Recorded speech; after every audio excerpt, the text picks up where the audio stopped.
يعني حسب المفاوضات اليوم، يعني واضح انه في مبلغ حسب المفاوضات.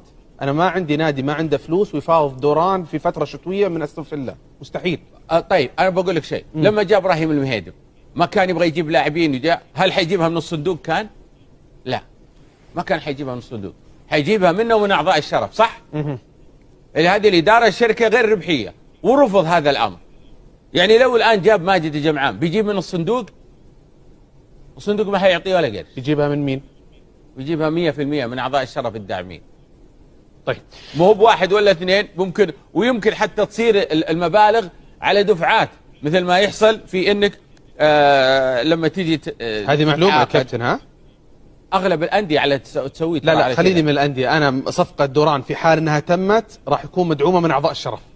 اكيد صندوقك انت ما في شيء، اللي يعتمد على مين؟ على الشركه الربحيه. طيب مثل ما صرح الرئيس التنفيذي السابق